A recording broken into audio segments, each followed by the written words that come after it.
16 wins in their last 17 games. It's a 9-point victory for the San Antonio Spurs over the Boston Celtics. 125-116 your final inside of the Frost Bank Center. Here is the record for the top 5 teams versus each other in the NBA this season. You see the Spurs top that list. They are 9-3, a 75% winning percentage against the other best teams in the NBA. It's very impressive. The young ball club, young team, been able to establish themselves this season, not letting up, and they was able to display that tonight, playing against a championship team that's, looking to contend for the, 2026 NBA championship. 2 seed in the East versus 2 seed in the West, and it was the Spurs who got the best of this matchup. Several guys contributed. None other than Victor Wembanyama leading the way. He was the leading scorer for San Antonio for the 4th straight game. He had 39 points in his double-double performance tonight. 8 made threes. It was incredible to watch tonight from him. Well, he's been getting better. I think he's able to adjust his game a little bit. Obviously, you've been able to see his perimeter shooting has been elite since after All-Star, and I think he's been able to continue to lead and doing it in so many different ways, and it's creating a lot more spacing for the guys. It also helps that the perimeter guys are shooting a lot of threes and making them as well.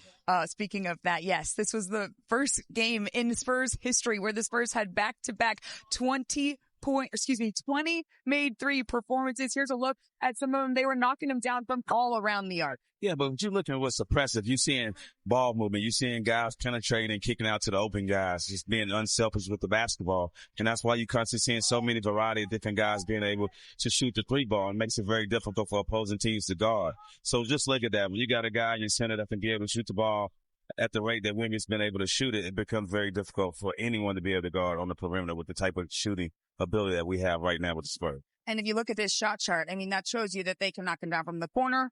They can knock it down from around the arc. This is 42% shooting, and this is now their 19-0 on the season when they've made, 16 or more threes in a game. That's hard to beat. Well, they're doing a little bit of everything, not only just shooting threes, but if you look at the defense effort that they're providing, they're doing a lot of good things that are making it difficult for the opposing teams to be able to sustain that type of scoring power for 48 minutes. They're able to go on runs. They're able to find their points within different segments of the game that they're able to go on runs. And when teams are able to go on runs against them, they're able to continue to support each other, stay together, and come back, lock down, and go on a run themselves. And you think about the fact that this was, again, against the team with the top defensive rating in the NBA since the beginning of February. This is a really good, stout defense for the Boston Celtics. And I do just have to shout out Keldon Johnson. We talk about him as the heart and soul of the team. I'll have a fun, historic 3 from KJ when we return. But first, Devin Vassell off the steal, laying it in, helping the Spurs get their 5th straight win in a row. So we're back on Spurs Live, and we got a little throwback surprise for you. Looky there, that guy in green. We know him. That's one DJ Ford. On March 17th of 2008, yep, that's our guy getting ejected for his one and only ejection during his NBA career. And bring back some fun memories for you. Oh, it brings some good memories. It brings some good memories. Just looking at this is the first time seeing it in many, many years. Jaylen Brown. He tops me, though. I thought my video would have been a little bad. I thought I'd went a little. You thought you looked cooler out there? I thought I went off the meter like Jaylen Brown, but no, I think he tops getting ejected tonight. Well, speaking of that, we have that to show you as well. Jaylen Brown's second quarter was not happy with the officiating in the first game between these two. Wasn't happy yet again, and here is the sequence of why. Yeah, the game was intense. The crowd was into it. He was playing well. Obviously, he tried to bait the refs into getting a call. It didn't happen, and from there, he was just furious, and it took him a while to get off the court, and I'm sure the NBA would hit him with a pretty good fine. Obviously, you can hear the fan support and the crowd of San Antonio just get into it, and it was exciting. Having just watched your own ejection, watching that one, what literally is going through you in those moments when you're out there? Well, look, you win the NBA. Every time we turn the ball over, things don't go our way. You see every player feel like they're getting fouled. So we both thought we got fouled. The refs made a bad call. We lost our temper, and it cost us, minutes. It cost us a team loss because I'm sure both of us lost getting ejected, and it also hurt the team tonight. Well, and on that note, that certainly changed the dynamic of the game. They come out or in the first half, we're tied after 2 quarters. Second half, the Spurs are able to pull away. Jaylen Brown being as prolific as he is for this Celtics team, not having him out there in the second half certainly hurt them. It did hurt them, but it still gave us an opportunity to see what it looks like to play against a championship contender team and some champions. And we understood that we matched the talent, matched the effort. We brought the effort. And we wasn't scared at all. And I think this Spurs team continued to show that they're not afraid of anyone. And they are the guys that's trying to show that when you come play us, we're going to give it out all every night. And I think that's what's been very impressive watching them play every night. And the fan base around the nation is making this a San Antonio Spurs team that everyone is rooting for. And is loving watching. So the Celtics without their MVP candidate in the second half. But the Spurs, well, they had theirs on the floor for all 4 quarters. Here he is, Victor Wembanyama, as I said, leading the way. 39 points from the big fella. He was knocking it down from 3. He did a great job getting to the line. Of course, he can do that. He can always put it down on request, and that he's gonna get his blocks. That's what the guy does.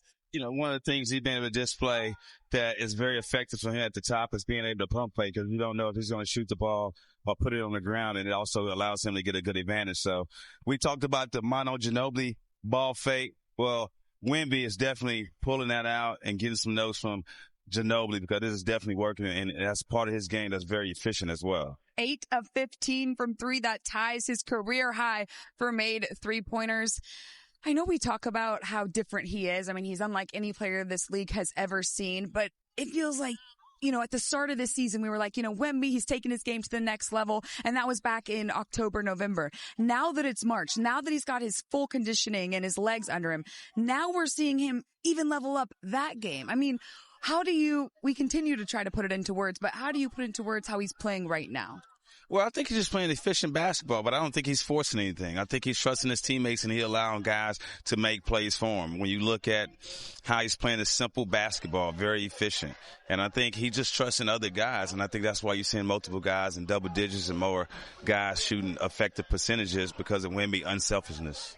He's talked about that at length. He says, I trust these guys so much. I love them so much. I know Steph is one of those guys that he trusts and that he loves. Steph was one of several players knocking it down for the Spurs and making their 23s on the night. It's a 9-point win for San Antonio. We're back with more on Spurs Live after this. Some happy Spurs fans leaving the Frost Bank Center tonight. They've done that quite a few times this season, considering the Spurs just locked in their 25th win at home this season. They are 25-6 inside of this building. Here's a look at your Western Conference standings after tonight's win. You see they're still 2.5 games back of the Thunder, but they're 7.5 up on the Rockets, meaning they are pretty well locked into that 2 spot in the West. Well, yes, and I think it's coming down to the Spurs and OKC, who's going to have that first or that second seed.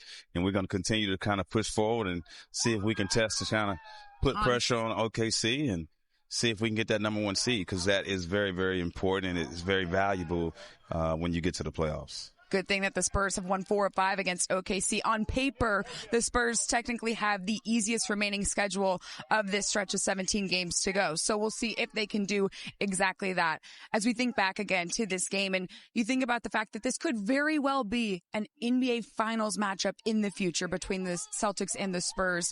What was your, biggest kind of confidence boost leaving this game? Well, I think the atmosphere was like a playoff atmosphere from starting from the warm-ups. And I think that was the thing that I was looking forward to, is just seeing the guys' reaction to the type of energy that was in the building. And I think they lived up to it and they matched it. The game was a close game until Jaylen Brown kind of, got ejected from the game. But give Boston Celtics the credit, because they still played hard. This game was still close, and they still had a chance to win this game here in the fourth quarter, even without Jaylen Brown. So I think the team matched the energy. They played well, and they protected home court. And I think that's the ultimate thing that you want to do in the NBA, is protect home court and make it very difficult for any team to come in and get a win. You know that Mitch Johnson certainly has that as a priority. We caught up with the head coach following the 9-point win over Boston. Here is Mitch Johnson. This game just underscore how many ways Victor can hurt you. They pack the paint. He goes outside, knocks down all those threes. Yeah, he got it going, obviously.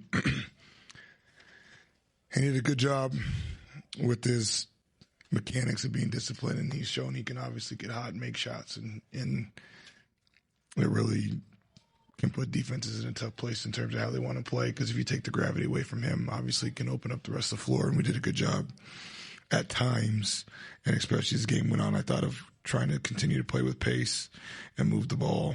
You know, they protect the paint so well with bodies that if you don't move the ball, whether that's north-south, off misses or makes, or east-west, or when they show the crowd ball reversals and letting the ball touch side to side, they can really get you playing in mud. And I thought at times we did that early, and we got going there in the third quarter, and he was a recipient of that as well as a few others.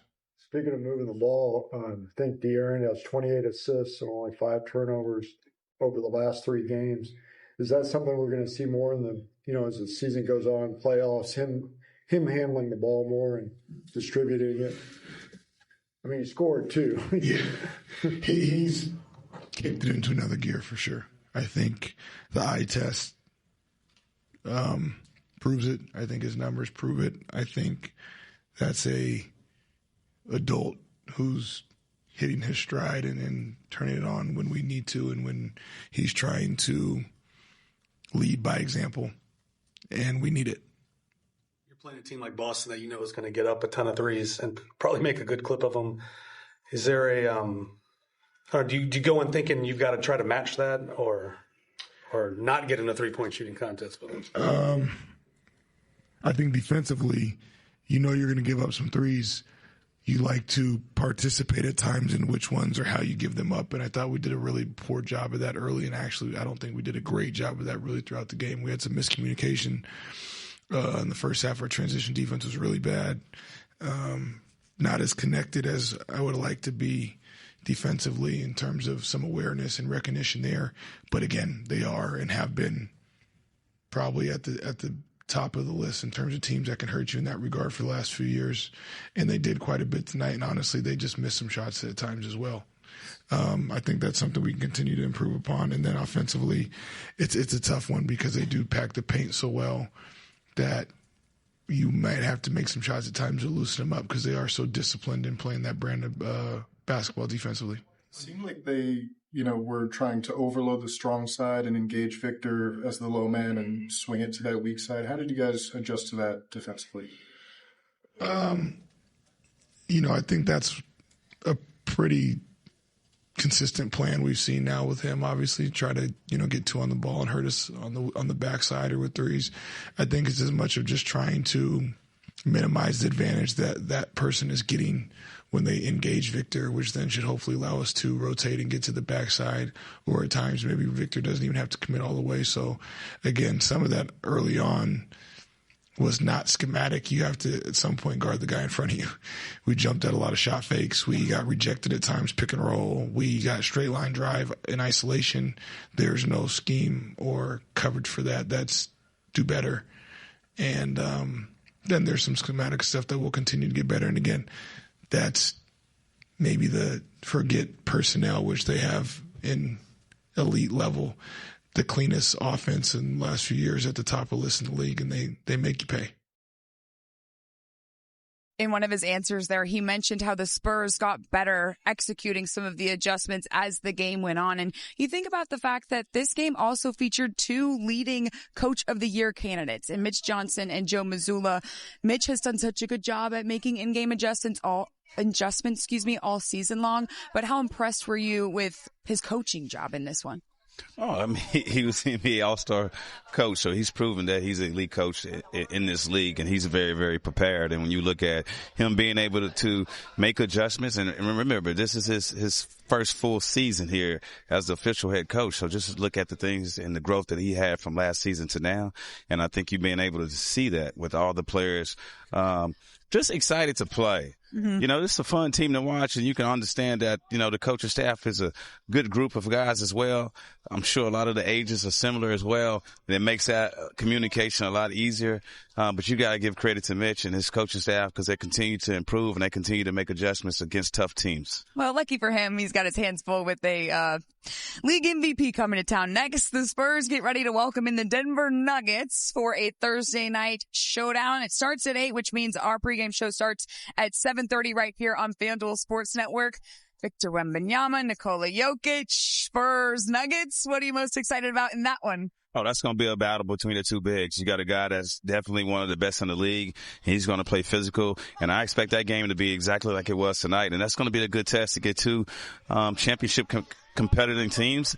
And this is a team you really can face in the playoffs, so you're probably going to have to go through them at some point, depending on your seed and depending on, how the standings fall. So Denver Nuggets is a good test to kind of see where we stand up in this league, and it's going to be a good test between, Wemby and Jokic. The European stars. Yeah, it's likely they're going to be Denver or Oklahoma City, but right now it is all San Antonio Spurs. Their 16th win in their last 17 games. They take care of business against the Boston Celtics. It's a 125 to 116 win for the Spurs. They win their 5th straight, 4th in this 6-game homestand, and the Spurs, they just keep rolling. Thanks so much for hanging out with us here on Spurs Live, the post-game show. For TJ Ford, I'm Michelle Montaigne saying good night, and as always, go Spurs go.